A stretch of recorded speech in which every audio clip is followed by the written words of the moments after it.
Okay, so today we're going to see Beau with RMPS Landscaping out of Castle Rock, Colorado. He's currently at about $9 million in revenue with like 45 guys during peak season. He's installed some of the sickest projects I've ever seen. So in the first part of the video, we're going to talk about all the struggles that went into getting to 9 million and how there almost wasn't an RMPS Landscaping after year 3. Back half of the video, we're going to tour 2 of the biggest jobs that I've ever seen. And he's going to talk about what went into it, some of the issues that happened during those jobs, and how to succeed in the landscaping or design and build industry.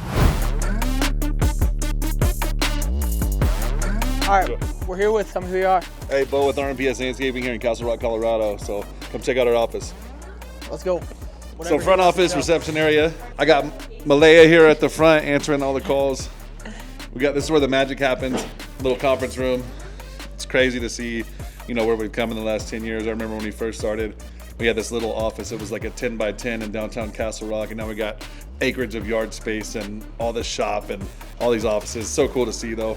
If you're a landscaper and you do not have your own plotter, you need to buy one. If you're spending 30 hours a month or paying an office person 30 hours a month, you can lease this for $200 a month. And then you have a plotter to print out these huge plans to show to your clients. And you need plans to be able to sell big jobs, right? 100%. If you show up to a $200,000 client with a pen and a piece of paper and a napkin, you're not selling any jobs. That's where the girls handle all the money.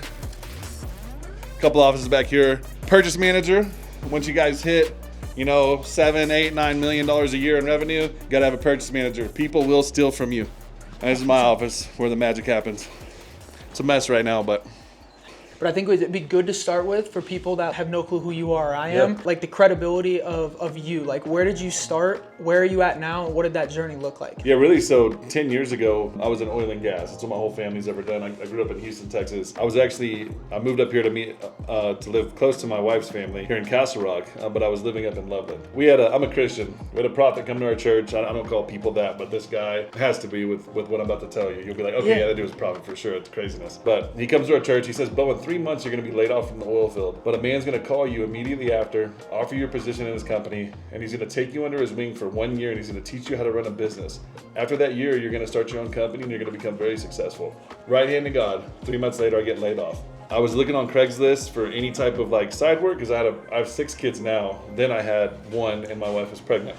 I was posting on Craigslist, looking all around. I saw that people were looking for skid steer operators. I had a CDL, knew how to run equipment, so no problem. Called a couple companies, and then this guy called me. And he's like, hey, you seem super competent. Let me take you to lunch. Takes me to lunch. I was like 23 at the time. I'm 34 now. Takes me to lunch. He's like, hey, I know you know nothing of snow removal, but I think you can help me run this company. I have 115 commercial properties, huge projects, like very large shopping centers. We went to lunch, it went great, and he's like, hey, I want to make you my operations manager. I'll teach you everything you need to know. I worked for this guy for a year. I learned how to contract. I learned how to get crews. I learned how to manage. I learned how to interact at a higher level. And after that year, they kind of screwed me, didn't give me my bonus, fired me. That was the best thing that ever happened to me. So now I'm in scramble mode. What do? I'm like, okay, well, I remember the word that I got. I know that I'm supposed to start my own company. So I started noticing on social media groups in town that people were looking for landscapers. People were looking to, hey, have X, Y, and Z done in their yard. I'm like, I can figure this out. Did my first job, I made $2,000 in a day. And I said, I will never work for another person a day in my life. And now we're here at RMPS. We did about 9 million last year. That's super cool. It's interesting too, because for me, from my perspective, we help a lot of guys that are early on in their journey, probably year 1 through 5. I mean, we have some guys that have been in business 10 plus years too. But I would say can you speak to the fact that you said he taught me recruiting, operations? I think that's where people lack in the trades, in my opinion, is they know how to do the trade. A lot of people that come into the trades, they know how to do what they're doing, but they have no business sense of operations, selling people, building a brand. Do you think that maybe that's why you've been able to be so successful, is that you had that background knowledge before you started your business? Yeah, I'd say for me, I've always been really good at networking and just kind of connecting dots and making things happen. That's just always been on my life. I'd say for one, getting heavily involved into whatever community you're in is absolutely crucial. If you don't do that, you're an idiot and you're gonna fail. Agreed. You have to be heavily embedded in your community. You need to become the guy. And in order to become the guy, you gotta go on all these social media groups. You got to join all these things and be a part of every little thing you can be in your community, and always show up and stand by your word. And just be everywhere, 100%. Yeah. Actually be a good dude too. That's a big thing. Yeah, it's a big part of it. What did the trajectory of growth look like for you? So you said 10 years roughly. So would you start 2013, 2014? Yeah, probably 2024. Okay. I'm sorry. Yeah, 2014. God, What? time flies by. Nah, you're good. What did the trajectory look like for you? Like year one, roughly. I know it's probably all a blur at now, but like, you know, I assume you didn't just go from 0 to 9 million. There's a lot of things that go into that. But what does that look like? No, it was rice and beans the first year, and then I was just paying my bills, man, buying formula and diapers. The second year, same thing, and then the third year is where I really took off. We started working with a landscape architect, and they were giving us a crazy amount of work. And then really my fourth year is where I was doing like 2 million, almost 3 million, and then ever since then we've probably added 1 million, 1.5 every year since then. So the big break for you was like finding that landscape architect that was feeding you a bunch of work and probably nice quality of projects, if I had to guess. Exactly. That's awesome. Yep. So what would you say, like maybe in the first 3 years, 4 years, I'm sure you can maybe think of like a thing or two, what was the biggest screw ups you had? Like, is there anything where you're like, oh, like that cost me a couple of months? Yeah, really my first big water feature, if you look at our Instagram and kind of our work, we do really awesome water features. The first one we were just winging it, man. We were digging holes and moving dirt around, and I had to rebuild that water feature twice. I lost $100,000, almost went out of business. What year was that? That was probably 7 years ago. So like year 3 roughly? Yeah, somewhere like that. But I'll never forget, man, we did it, we fixed it, made it right, and you know, that client literally called us 2 months ago to do more work at their house. So, you know, if I would have taken the easy way out, as most people would, I probably wouldn't have RMPS today. That's such a cool story. Like losing $100,000, it's so relatable for a lot of guys. And you're able to come back from that in 7 years to 9 mil, 10 mil now. That's crazy. Okay, so what would you say, you know, being at, you know, 9 to 10 mil now, how many guys do you have? Peak season, we'll probably be running 45 people total. What are some of the struggles you're incurring now that are different from the beginning of business? Yeah, so really this last year, we've kind of taken a hard look at, I personally, like we hired a CFO. Yep. And we hired a controller. Yep. And we noticed that honestly, a lot of guys are stealing time. A lot of guys are buying stuff they shouldn't buy, and we were getting crushed. And so we really started to look at our numbers and look at maybe we shouldn't have this many guys on a crew. Maybe we shouldn't be doing this way, and really kind of like really putting the company under a microscope to weed out the bad, cut out the cancer, trim the fat, and operate with excellence. And we just had never done that before. We were never operating under a CRM. Everything was just done on QuickBooks estimating. Wait, how long did you make it until was that this year? Like how long until you had a CRM? Last year. How much were you doing before you had a CRM? 8 million. That's my favorite clip possible. Because everybody thinks like, I mean, I'll get your opinion on this. I think in the beginning, people are too focused on knowing their numbers or having the best software when they're at like 500K. And in my opinion, stupid. It's a waste of time. That's such a waste of time. Amen. Go get the work, figure it out, make it happen, build your name, and then like dial it in for sure and track your stuff. But like when you're doing 500,000, that's nothing. Like that's nothing. You don't need did you make, like you sell a job for 50 grand, did you make 15K? Awesome. And then you were also paying tuition during that time too, learning. Yeah, I think it's crazy, and it's really cool to see you say that, because I think a lot of guys will be like, oh, like that makes more sense now. Because what I find is like guys get stuck at 500K or a mil because they're so focused on like the software that they don't have that their buddy has, and they go like back and forth between like Elements, Synced Up, Jobber. Heck yeah. Well, that's cool, and it's cool to see like that you were able to make it to 8 million without a CRM. So I promise you, like this is something that guys need to hear. Like the reason you're stuck at 500K is not because you don't have a CRM. It's because you don't have enough demand, and you're probably not known in your community, and you probably aren't maybe a good dude. I mean, quite frankly, I find like after working with like 500 people, there's not a lot of guys that are truly good dudes. Like you saying you went back and you built that twice, and I think that shows me a lot too, that it's probably one of the reasons you're successful, is that you're actually a good human. And I think that's one of the most underrated aspects of business. I mean, that's a Gary Vee thing, you know, preaching positivity and being a good human, and a good human always wins in the end. But that's really cool to see, and that's the best, dude. 8 million without a CRM, and like guys will literally think that's why they're not making more money. Yeah, it's stupid. It's a complete waste of time. Yeah. If you build a brand and people like, especially you, like even just talking to one of your clients today, we could have filmed a testimonial with him. He was so excited to work with you guys. It's really cool to see, because when you have clients like that and you have a brand like that and you deliver like that, I'm sure you can speak to this, but you can charge more than the guy that has no branded trucks and no insurance and no plans. You know, 100%. Yeah, it's all, people want to be trusted. If you can get someone excited, if they can trust you, and if you can actually present confidence, it's an easy sell. Those three things are tickets to success. And if you execute on that and stand behind your word, you'll be a millionaire. Yeah, just be patient and wait maybe longer than 12 months. Because you said yourself, year 3, you almost went under. Yeah. And now look at where you're at, year 9, 10. Yeah, first couple years, man, is like learning, growing. You're really paying tuition. Like, people pay to go to college, people pay for apprenticeships. In life, in contracting and business, the greatest lessons you will ever learn are the most painful and the most expensive. Why is that? Because you'll never forget them. You touch a fire, you're never going to touch touch that the fire stove again again. because you got freaking burned. you did X, Y, and Z wrong on a water feature. It cost you $50,000. Guess who's never doing X, Y, and Z again? You're not. And unfortunately in business, you're going to have losses, you're going to take L's, and you're going to have wins. And in the beginning, you might have a little bit more L's than wins. Just keep pressing, do right. And eventually you'll come out on top. So if you're gonna have crappy equipment, you're gonna have a lot of bills that you're gonna be freaking paying. So if your equipment is dog crap, it's very important that you get new equipment like this trailer here.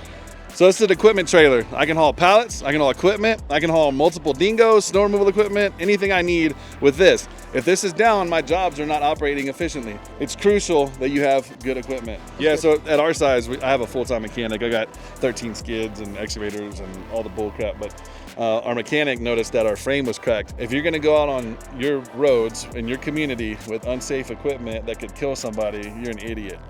So the moment we noticed that, we put it out of commission. It wasn't fixable.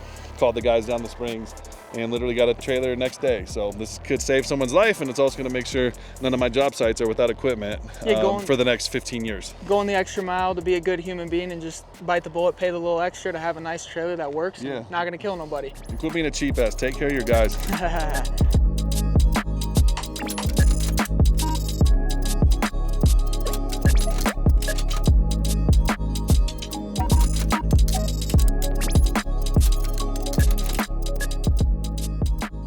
So we're here to see a project that you completed how long ago?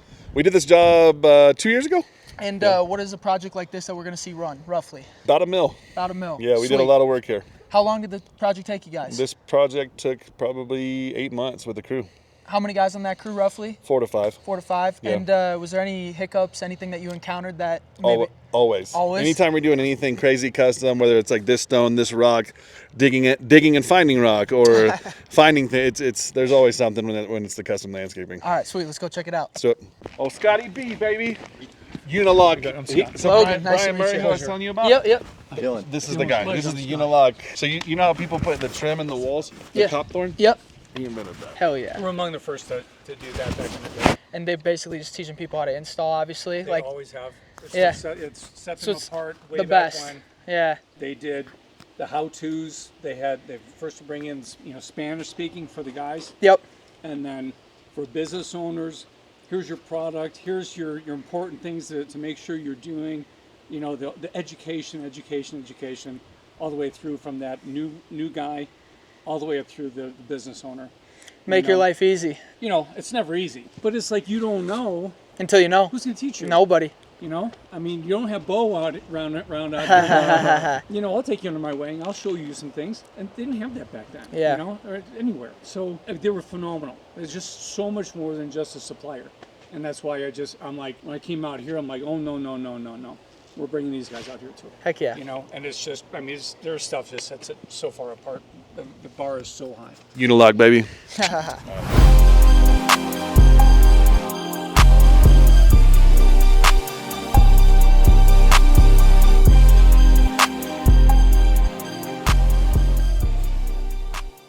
So as you can see, this landscape is absolutely incredible. Obviously we did not start out doing projects like this. I just threw a video out, us doing concrete and trees and sod and all that stuff, right? This is 7-8 years in the making. The only way to get there is to have a talented team, and the talent behind this design is Mr. Scott Berg.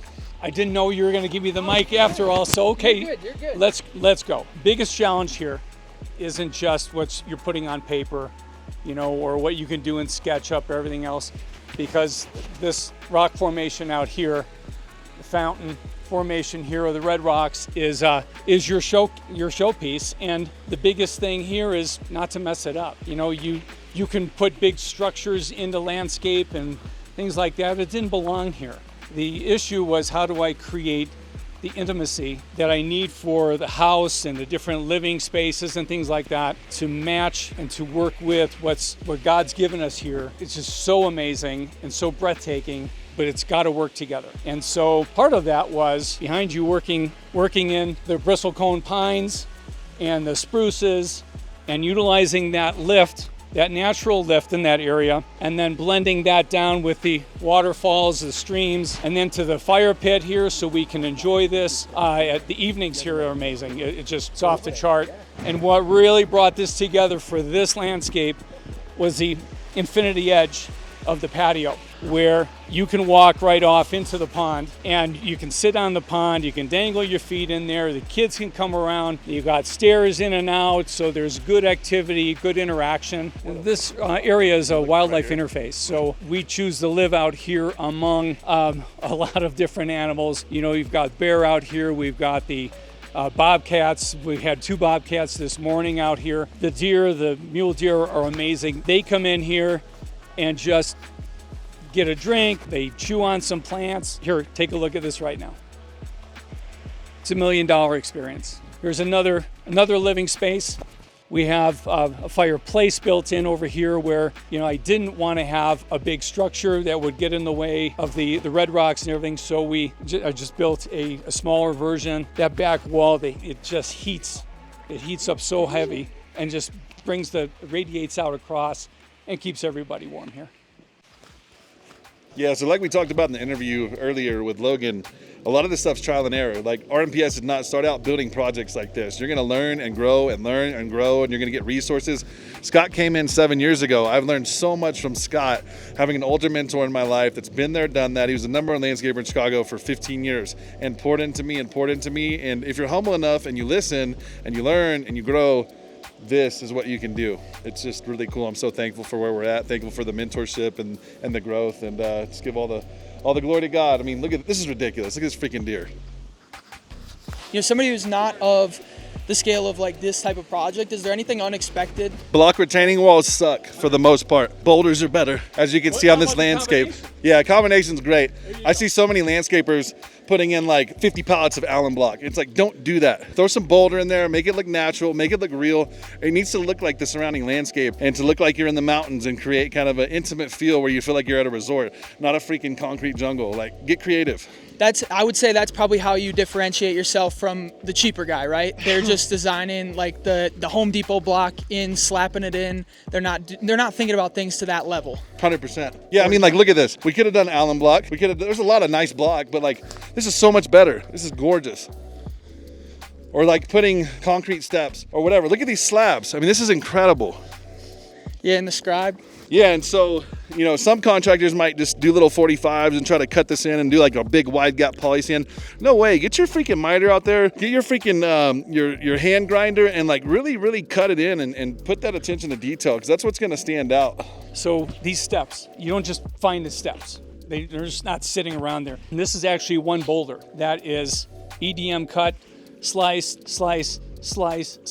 and then you flip them over and fan them out, and that's, you know, you got an 8,000 pound puzzle here. But it's not the easiest thing to work with, but the result is off the chart. And then here we got our basalt column fountains. They can come in a natural form where the top is just a natural and it's all kind of cut out. What I do is have these all honed. They're flat cut and honed, and then I have them weld with a light down inside. I use a blue light, and at night that LED just sparkles up through the water and then rolls down. We get birds all day long in here, bear, deer, bobcat, everything that just comes for a drink. And that's one of that thing that I can kind of give back to the environment and things, that always having a supply of water that when they need it, they're here, and we get to enjoy that too. What would be your best advice on like recruiting and labor? Because I think that's a big touchy subject, and we have our opinions on that, but people always want to complain that, you know, they can't be successful because they can't find labor worth the shit. In my opinion,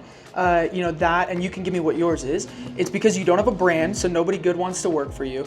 You don't have a brand and you can't charge a high enough margin to be able to actually bring people on. And then if you figure out those first two, you're a terrible boss. You think you own them, you don't put processes in place, you just say patio over there, this over there. You know, that's why when you walked in and you said you need to get plans, yeah, that's what I brought that up for, because these guys think that they can install $50, $100, $200,000 projects by just telling a foreman over there, and he has no clue how far off the house he's got to go, what miter he's doing on a patio. And that's how 80% I feel like of our industry runs, at like 0 to 2 million. And they wonder why they can't get above that, because they're always putting out fires because they have none of that. What is your opinion on that? You know, honestly, even now, to answer your labor question, now with where we're at, we have crews call us every day. Honestly, the market's taking a huge downturn. So it's really hard. Like even 3 years ago, we were getting 100 leads a week, and I'm #1 on Google for all major keywords for all the major areas that we're at. And we used to get 100 leads a week. Now we're getting maybe 10. So right now the market, in my opinion, is drastically softened, which has been hard. But again, you know, we're having crews call us almost every day to come work for us. I think that leads to like the brand thing, right? Like if you build a brand, you'll have people that always want to work for you. Yeah, right? It's true. Yeah, I get people hit us up all the time. Oh, I see you on TikTok. I see you on Instagram. I see your Facebook, blah, blah, blah. You're just talking about process. I'm assuming at this point, you know, again, plans everything. You have process to what needs to be done. You have an order of operations. Even just speaking to that at like 9 million, you know, with what, and again, you don't have to get into X's and O's in depth, but just overall how important that is to be able to get to the level you're at. Cause I just see too many guys have that be a constraint, and they think that everybody sucks but them, when it's realistically them as the boss, not doing the right things and putting their guys in position to succeed. For sure. Yeah, so as you scale, it's crucial that you have salespeople, project managers, delivery guys. Even now, like with where we're at, having a purchase manager, we noticed that guys were going to Home Depot 6 times a day. And I'm like, that's freaking insane. So now our CRM, which at our level, absolutely, should I have got one at 6 million? 100%. Yeah. Up to that point, did I really need one? I don't know. Now at this level, my CRM spits out all of our material matrix, and then I can actually hold designers accountable. Like, hey, bro, you bid this for 50 tons of rock, and I'm at 80 right now. So what's happening here? And you can find and all your loose ends, fix them, and just keep operating better. It's also important to have a financial controller. You know, if you like, for me, I suck with money. You want me to like go, most of us do. Yeah. You want me to go sell millions of dollars worth of work and find the people to do it and execute on it? I'm your freaking guy. Like, that's what I do. But if you want me to balance the bank account and do all, I suck at that. So I brought my wife on as our controller, she's a savage. Love you, Crystal. She's an absolute G with the finances. So she came in, whipped it into shape. We also hired a CFO. But really, it's trying to be proactive rather than reactive. You know, has been huge. That's really good. I almost tanked this 2 years ago. Really? But yeah, I just didn't have enough systems and processes in place. And obviously, you know, we're here now, and RMPS, you know, from 2 years ago till today is a completely different company. How we operate, it's night and day difference, right? Again, like I said earlier, the best lessons in life are the most painful and the most expensive. So if you can get ahead of those and not have to go through those, awesome. But I think the proactive and reactive is a really good statement. You know, I was going to ask like your best piece of advice for wanting to scale to your level, but I would say that is a great piece of advice right there. Is like, you know, we have a mobile welder, for example. You know, he calls me, he's like, I'm backed up on these custom hand railings because my powder coat guy's backed up. I said, why don't you have 5 powder coat guys? Yeah, what are you doing? Like, that can be done by being proactive and not reactive, right? And I think that can be said for whether you're a mobile welding guy or a landscaper or any trade. You know, it's just not letting the world beat you. And I think that was really good. I love that. That's exactly what we tell our guys to do. Is like, if you're gonna have 2 crews, for example, right, with a foreman on each one, and you lose a foreman, and that lady's patio needs to be done because they have a party or a graduation party on a Friday, you better have a list of recruited people that are ready to drop into that spot. You better not complain about the world when that guy just doesn't show up on a Monday, because that's going to happen in business, right? 100%. No matter what you do, it will happen. We've had it happen all the time. I think that was a great statement. You have anything else on that? No, you can get there, man. All right, sweet. Last thing for me, and then if you want to just chop it up, we can. At your level, are you focused on, you know, a specific type of install, like a specific client IP that you're going after, or are you doing a wide variety of everything? Yeah, I'd say now with the market downturn, I'm pursuing way more commercial work. So commercial property managers and owners are going to have CapEx, capital expenditure budgets. They are going to spend that money no matter what. There's no emotions attached to it. I got $100,000 to do this landscape improvement on this commercial property. Awesome. You know, and oftentimes those are really easy installs. Yep. Even not just landscaping, concrete, roofing, painting, everything. They have budgets for all these properties. And so in a downturn, that's the client you want to pursue, not homeowners, because homeowners during a downtime, in my opinion, are really tight with their money. You can see it now. Now we're bidding against 50 other companies, and we're having to cut deals and give free lighting packages away, and all these little things that we're trying to do to get the work. So your margin gets slashed. So that's what we're doing. I think it's cool to see you say too, because I think a lot of guys are always worried about, a lot of guys at 500K are worried about the scalability of their business. I don't know if you want to talk to that, but I think that's insane at 500K to worry about the scalability of your business. Yeah. At least in my opinion. Yeah, all trades are scalable. I think you should really focus, like, for landscaping example, I don't think anyone should just start out doing design build. I didn't start out doing design build. I think, if you were going to come into a market and you are a tile guy, do your tile. Do your tile for 3 years, and then meet that GC that's going to give you all these high-end custom built houses, and you can then go to 2 crews, and then go to 3, and then go to 4. But don't focus on that yet. Just do the best tile job you can today. Every time. Post it online. Get Jan and Bob to make a freaking post for you on their local Facebook page, and freaking promote the hell out of you. Get 3 champions, and boom, you're going to be rocking and rolling. Who cares where you're at 5 years from now? Just do good today. Do better next year. Do better the next year.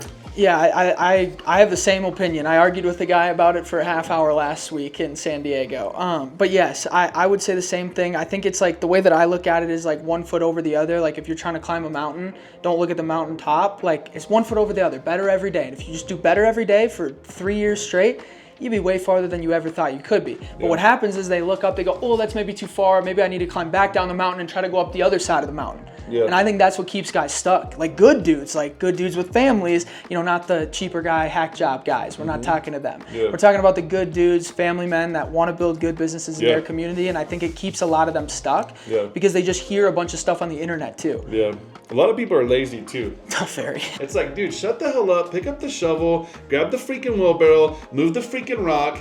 Like, you don't need to hire 100 people day one. You and a homeboy, pay him $20 an hour and go do your freaking work, man. Like, just it's hammer. not that hard. And then just do better, and then do it better, and do it better, and learn and grow and learn and grow.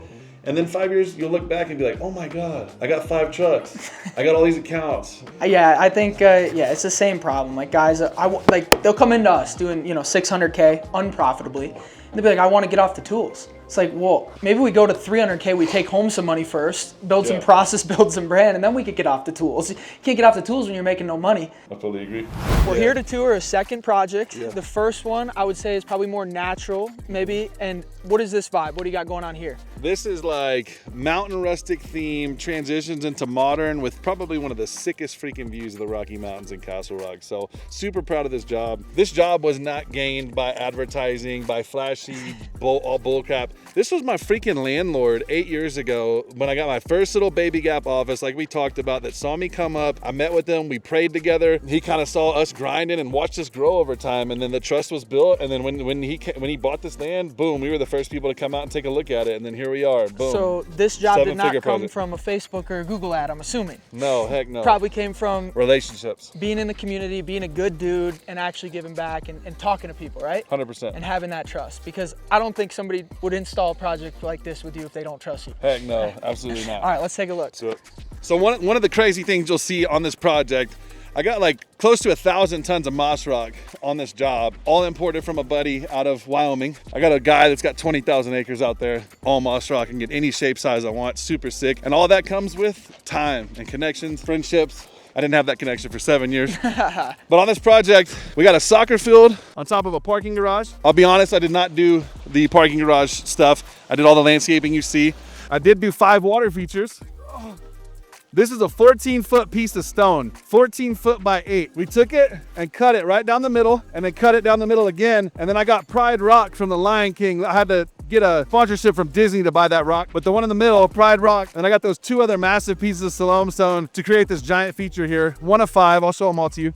While we're walking too, I think something that's cool to talk about is like, what does the process look like on a project like this? Like, I think it's cool for people that do really good work. Like, we got guys that do 100K, 200K that are getting there and are real designers. Yeah. But just talking about the process of like, these jobs don't happen overnight. And like, what was that planning process like? And again, you don't have to go like super in depth, but just like, was that 6 months, 8 months, 12 months? What did that look like? Yeah, so on this project, the homeowner actually had a designer that designed ski resorts and all kinds of crazy stuff come in and design. One thing that wasn't really taken into account was the grade. So we hit them for multiple 6-figure change orders on these boulder walls. And if you're not change ordering your clients when scope changes, you're an idiot. You're leaving dollars on the table, and you don't have to be a a-hole about it. You know, it's like, hey, here's the problem. Always have the solution to back that up, and here's a dollar figure attached to it, and this is the value that it brings. And so that's what it was. You know, you see from this party barn down to the driveway, there's 10 feet of grade there. You know, this was just gonna be a hill. I can't have that with this in the background. So we did the change order. We came up with a design. Let's get these boulder walls put in, and look how sick that is with these aspen trees. It's insane. What would you say to, just super quick, how to present that change order? Because I think a lot of guys struggle with having those tough conversations with the client about like, hey, here's what we have, here's the solution, here's what it's gonna cost you. Yeah. What is the best way, any advice on that, to present that to a client? You have to get over yourself. Get over your fear, like just get over it. Reality's reality, right? There's cost to problems. You have to present the solution. Hey, we never knew that this was gonna happen. Here is the solution to the problem. It's gonna cost this much. I'm sorry, but this is where we're at. You also need to have in your contract language that protects you. Hey, if due to certain circumstances that may arise, unforeseen circumstances, blah, blah, blah, and make sure they pay your change order in full when you sign it. That's a great tip. All right, let's keep rocking. So I got like 70 zones of irrigation on this freaking project. It's crazy. I got like 200-300 lights. Here's water feature number 2, all natural. Another super example of like RMPS quality, man. Like natural stone water features is what we do. I love it. Super fun. We'll go right over here across this unilock driveway. This is all heated. The driveway we walked down was heated. What we're on right now is heated. It's absolutely insane. Next level stuff, right? So this one, this is the still pond feature. Absolutely incredible. Kind of wanted to transition from the native wild into more of a modern oasis as you transition into this modern home. You got lights in there too, right? Tons of lights. We do lights on everything we do. You have to. Lighting's your in my opinion, best bang for your buck, dollar for dollar, visual impact on a landscape you could ever do. Water feature number 4. This is 3 slabs of absolute black granite. This goes down 4 feet into the ground to a vault that we built out of concrete. And this thing's just constantly spilling over, but looks still. Guys look at this and they go, how would I do that? Can you talk about like the first time you did a project like this and like what was the struggle and how did you get through it? You'll never start out doing something like this. If you try to just go from popping your pimples in your mama's basement to building a job like this, you're an idiot. Never do that. This is 10 years in the making of a lot of trial and error. Building a small $10,000 pond compared to a $60,000 water feature you see here. But no, this is good tradespeople that I've built over the years, good teams, electricians. This was all engineered. All that stuff will come with time. I would say never start with something like this. That's how you end up broken out of business. 100%. Looks like you're climbing up the freaking side of a mountain. This is insane. Every one of these boulders is like a ton and a half. We had a 150 excavator to do this job. Then as you come to the back, more natural boulder walls. In this bed, I did like 200 catmint and 200 white yarrow, so you'll have the purple and white blend together. Insane. Then right in front of this heated porcelain patio, we did this water feature. This was not meant to be ran in the winter time. The homeowner wants it to run in the winter time, so right now we're kind of cycling it. We're gonna end up adjusting some things that we were over here yesterday working with this, but just another, really cool water feature, 1 of 5. I'll take you and show you the trampoline.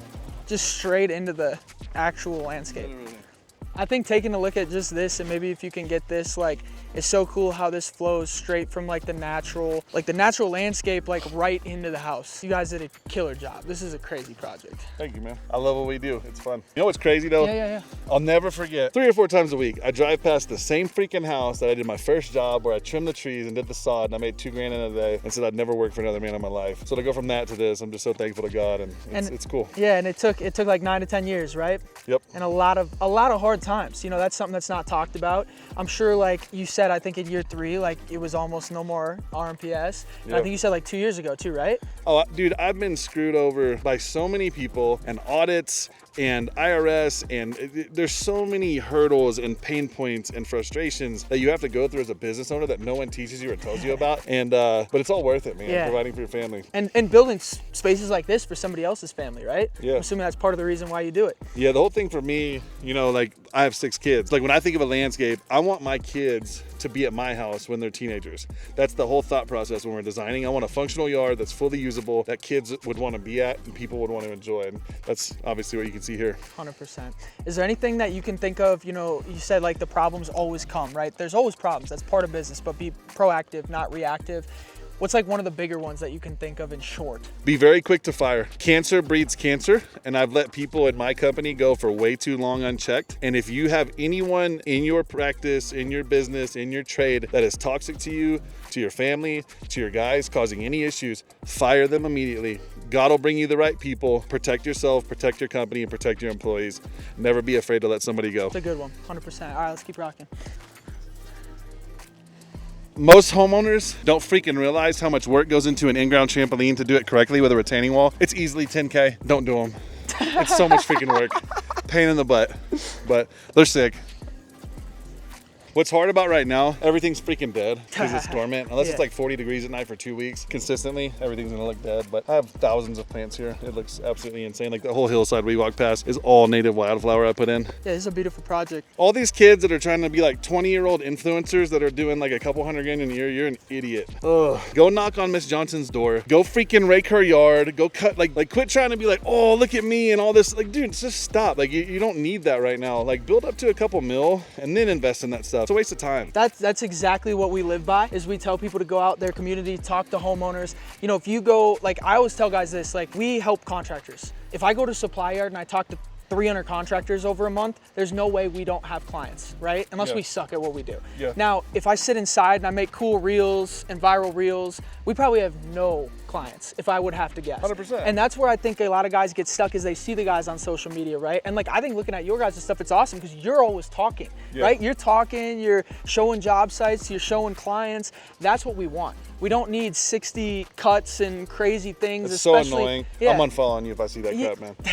Especially when we're doing like 500K or a mil and there's no money in the bank, your guys aren't paid. Like you should not be worrying about that. That's what we try to stress to our guys too. But the problem is social media, they look up to all these guys that have all that and they think that that's the way to grow. And it's just the exact opposite. Nah, bust your ass, do right by people, honor people, go the extra mile always, even if you're gonna lose some money, and never lie or go against your name.